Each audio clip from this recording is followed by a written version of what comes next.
Hello everyone, Namaskar. My name is Vinay Singh and I am working as an English teacher in St. Joseph School, Sultanpur.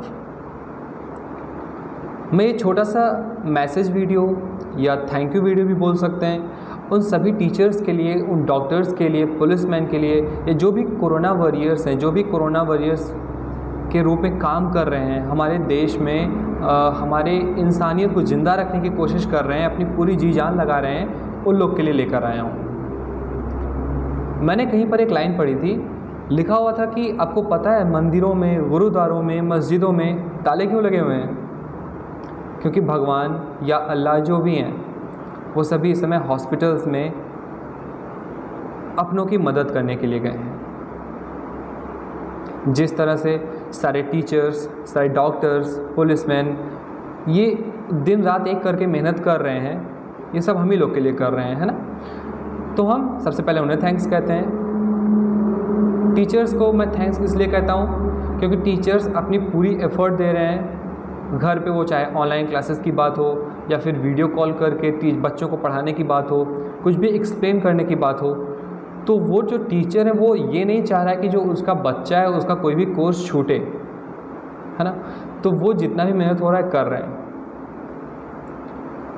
कुछ parents का क्या आदत होता है, वो दूसरों से कंपेयर करते हैं बच्चों को।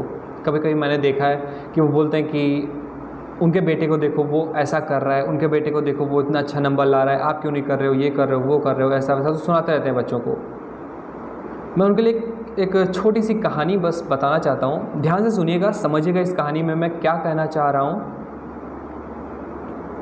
एक बार क्या होता है कि एक कौवा एक पेड़ की डाल पर बैठा हुआ रो रहा होता है, दुखी हो रहा होता है।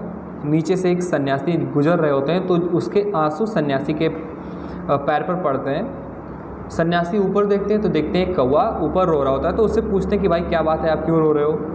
तो कौवा बोलता है कि भगवान ने मुझे ऐसा बना दिया है कि ना कोई मुझसे प्यार करता है।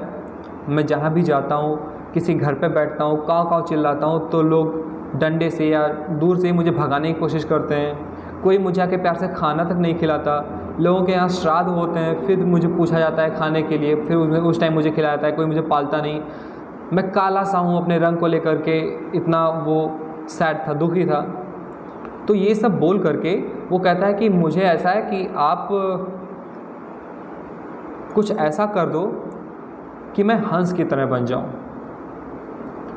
तो जो सन्यासी हैं वो बोलते हैं ठीक है, मैं आपको हंस बना देता हूँ, लेकिन आप जाके पहले हंस से ये पता कर लो कि क्या वो अपनी लाइफ में खुश है, अपनी ज़िंदगी से खुश हैं।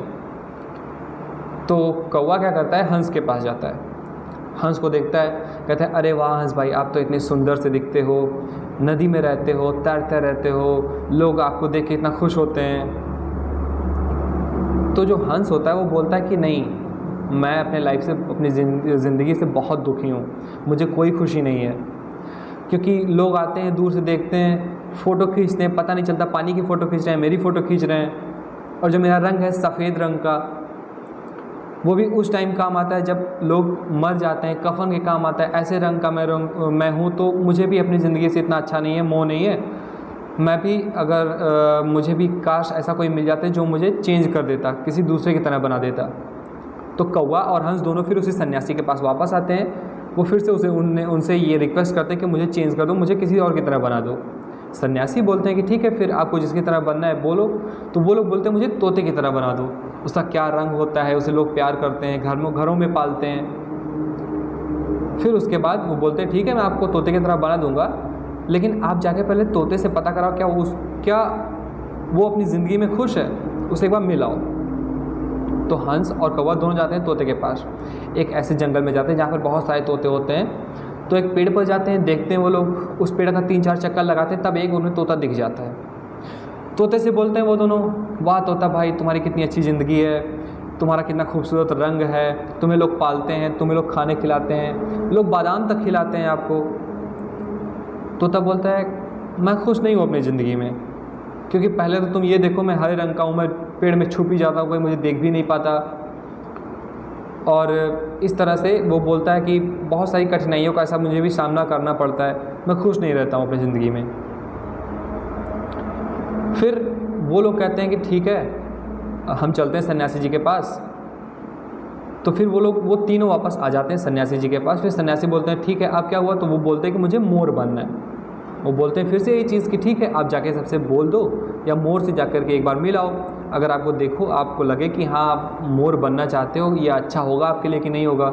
वो मोर के पास जाते हैं, मोर को देखते हैं तो मोर से बोलते हैं अरे वाह मोर भाई आप कितने अच्छे हो, आपको लोग किताबों में पढ़ते हैं, आप नेशनल बर्ड हो, आप जब नाचते हो, जब बारिश होती है तो लोग फ़ोटो खींचते हैं, आपकी इतनी बड़ाई करते हैं, प्रशंसा करते हैं, आपकी ज़िंदगी तो बहुत अच्छी होगी।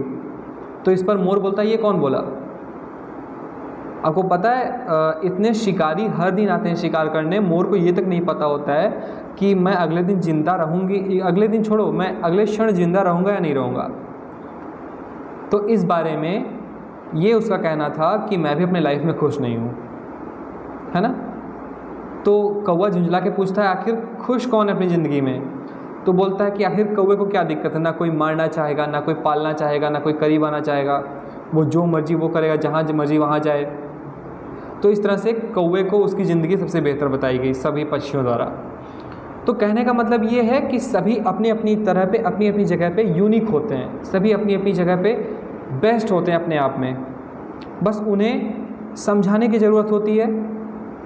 क्या होता है किसी बच्चे की ग्रैस्पिंग पावर अच्छी होती है, किसी बच्चे की ग्रैस्पिंग पावर अच्छी नहीं होती है ना। किसी बच्चे को गाने में इंटरेस्ट होता है, किसी बच्चे को डांस करने में, किसी बच्चे को क्रिकेट खेलने में। तो इस तरह से बहुत सारे बच्चे होते हैं, सबके अपने अपने अलग अलग क्वालिटीज़ होती हैं। अगर हम उनको प्यार से समझाएं या उनके अकॉर्डिंग समझाएं जैसा वो समझना चाह रहे हों, तो शायद वो अच्छी तरह से रह पाएंगे, अच्छी तरह से काम कर पाएंगे, अच्छी तरह से बातों को पकड़ पाएंगे।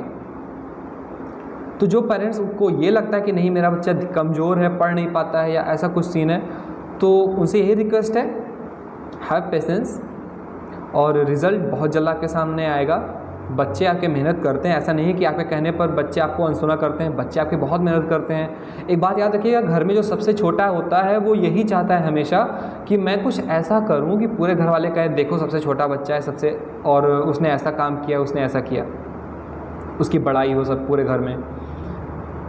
तो बस मैं बहुत ज़्यादा लंबा वीडियो नहीं करना चाहूँगा, मैं बस यही कहना चाहूँगा कि अपने बच्चे की केयर करें, उसे ज़्यादा मेंटली प्रेशर मत दीजिए, उसको जो समझ में आए करे, जो पसंद हो वो काम करे, खेल खेल से पढ़ाइए, अच्छे से पढ़ाइए, प्यार से रहिए, और इस महामारी में आप अपने घर पे सुरक्षित रहिए। सारे कोरोना वॉरियर्स को सपोर्ट करते रहिए, टीचर्स को सपोर्ट करते रहिए, प्यार बांटते रहिए। Okay, thank you, stay safe, stay home.